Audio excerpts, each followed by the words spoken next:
નમસ્કાર મારા વાલા વિદ્યાર્થી મિત્રો, સ્વાગત છે તમારું। આજે વિદ્યાર્થી મિત્રો વાત કરવાના છીએ ધોરણ 7માં આપણી વાર્ષિક પરીક્ષા સંસ્કૃત વિષયની તારીખ 24/4/2025ના રોજ જે પેપર લેવામાં આવનાર છે તેનું મિત્રો મોસ્ટ આઈએમપી સચોટ પેપરનું સોલ્યુશન આજે આ વિડીયોમાં કરીશું, જે તમારી આવનારી પરીક્ષામાં તમને ખૂબ જ ઉપયોગી નીવડશે।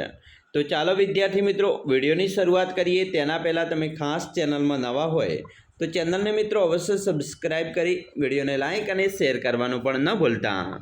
તો સૌપ્રથમ વિદ્યાર્થી મિત્રો દ્વિતીય સત્રાંત પરીક્ષા ધોરણ 7 સંસ્કૃત વિષયની 24/4/2025ને ગુરુવારના રોજ જે 80 ગુણનું પેપર લેવામાં આવશે તે મિત્રો આપણે 8 થી 11 વાગ્યા સુધી 3 કલાકની અંદર પેપર પૂર્ણ કરવાનું છે।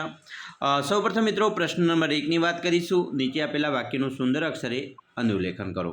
અહીંયા તમને કુલ 5 વાક્ય આપવામાં આવશે। આ 5 વાક્યનું યોગ્ય, મરોડદાર, સુંદર, મોતીના દાણા જેવા અક્ષરે મિત્રો તમારે 5 વાક્યો લખશો વિરામચિહ્નને ભૂલ કર્યા વગર, તો તમને અહીંયા 5માંથી 5 ગુણ મળી જશે।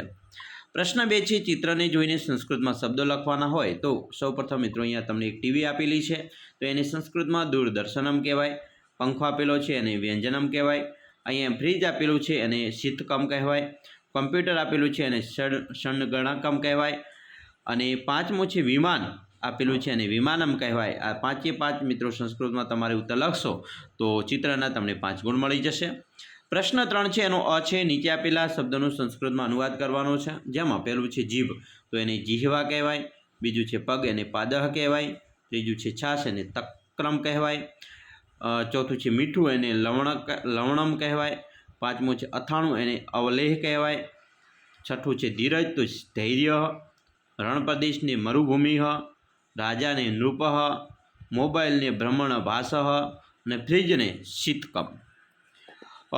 પ્રશ્ન મિત્રો 3નો બ છે, નીચે આપેલા વાક્યનું સંસ્કૃતમાં અનુવાદ કરો। અનુવાદ કરો એટલે મિત્રો આપણે લખીએ, ભાષાંતર કરવાનું હોય તો પહેલો પ્રશ્ન છે, ભગવાન શંકર ત્રિનેત્રધારી છે તો શંકર ત્રિનેત્રધારી અસ્તિ। બીજો છે કૃપા કરીને પીરસો તો કૃપયા પરિવેશયતુ। ત્રીજો છે વાક્ય બગલાની ડોક વાંકી છે તો બકઃ ગ્રીવા વક્રાસ્તિ।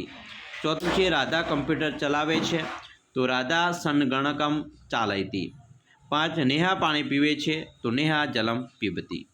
પ્રશ્ન મિત્રો 4નો અ છે, એની અંદર કોષ્ટકમાં આપેલા શબ્દોનો યોગ્ય ઉપયોગ કરી વાક્યો બનાવો। ઉદાહરણ આપેલું છે ઉષ્ટ્રેહ વને અટયતિ। તેવી રીતે મિત્રો આપણે બનાવીએ વાક્ય તો અહમ પત્રમ લિખામી, મયુર પુસ્તકમ પઠયતિ। એના પછી મિત્રો રમેશ ચિત્રમ પશ્યતિ, પૂજા વને નૃત્યતિ, છાત્ર ઉદ્યાનમ ગચ્છતિ। બની વાત કરીશું તો અહીંયા મિત્રો નીચે આપેલા ઉદાહરણ પરથી 5 વાક્યો બનાવવાના છે। મિત્રો અહીંયા ઉદાહરણ આપેલું છે આયુષી ખાદતી, તેવી રીતે આયુષી નૃત્યતી, આયુષી હસતી, આયુષી પઠતી, આયુષી ધાવતી, આયુષી પીબતી। તો સરસ મજાના મિત્રો અહીં ઉદાહરણ મુજબ આપણે વાક્ય બનાવીશું। પ્રશ્ન 5 છે એનો અ છે, ઉદાહરણમાં બતાવ્યા પ્રમાણે રૂપો બનાવો।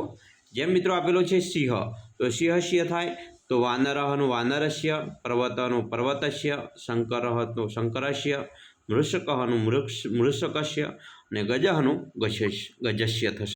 બ છે, ઉદાહરણ બતાવ્યા પ્રમાણે ક્રિયાપદમાં પરિવર્તન કરો। ઉદાહરણ આપેલું છે નમ તો નમંતી, તો એવી રીતે ખાદ તો ખાદંતી થાય। પત તો પતંતી થશે। પઠ તો પઠંતી, દ્રશ્ય તો પશ્ય અને પશ્ય તો પશ્યંતી, પા અને પીબ તો પીબંતી થશે। પ્રશ્ન 6 મિત્રો અ છે, ઉદાહરણ દર્શાવ્યા મુજબ ફેરફાર કરીને વાક્ય બહુવચનમાં ફેરવો।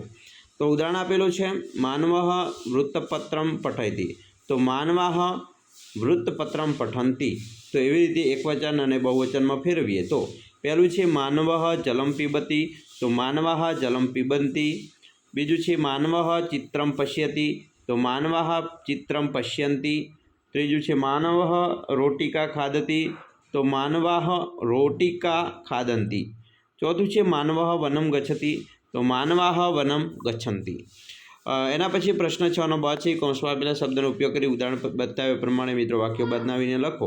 તો અહીંયા આપેલું છે ઉદાહરણ કે યત્ર પરિશ્રમ તત્ર સફળતા, તેવી રીતે યત્ર ધર્મ તત્ર વિજય, યત્ર પરિશ્રમ તત્ર સફળતા, યત્ર ક્રોધ તત્ર વિનાશ, યત્ર સ્વચ્છતા તત્ર પ્રભુતા, યત્ર નાર્યસ્તુ પૂજ્યંતે તત્ર રમંતે દેવતા।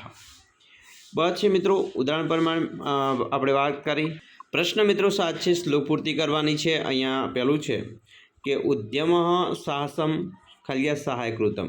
તો ઉદ્યમ સાહસમ ધૈર્યમ બુદ્ધિ શક્તિ પરાક્રમ યત્ર વર્તન્તે તત્રે દેવ સહાયકૃતમ.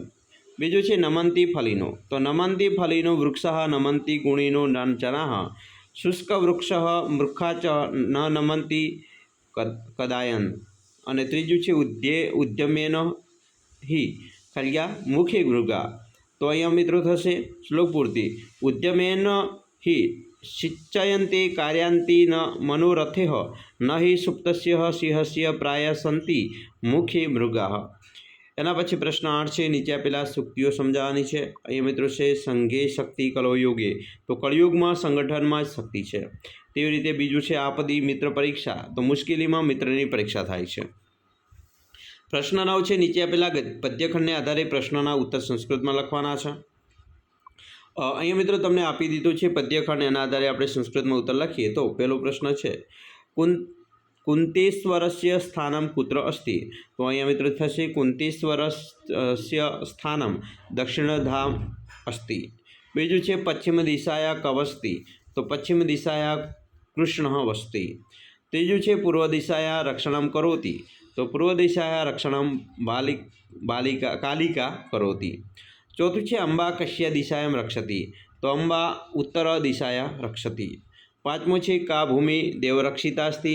તો ગુર્જર દેવરક્ષિતા અસ્તિ. તો આવી રીતે વિદ્યાર્થી મિત્રો તમારું પ્રશ્નપત્ર પણ આવી શકે છે. અમે આશા રાખીએ છીએ તમને આપણો આ વિડીયો ખૂબ જ ઉપયોગી નીવડશે. અને ખાસ વિદ્યાર્થી મિત્રો વિડીયો ગમ્યો હોય તો લાઇક, શેર અને સબસ્ક્રાઈબ કરવાનું પણ ન ભૂલતા.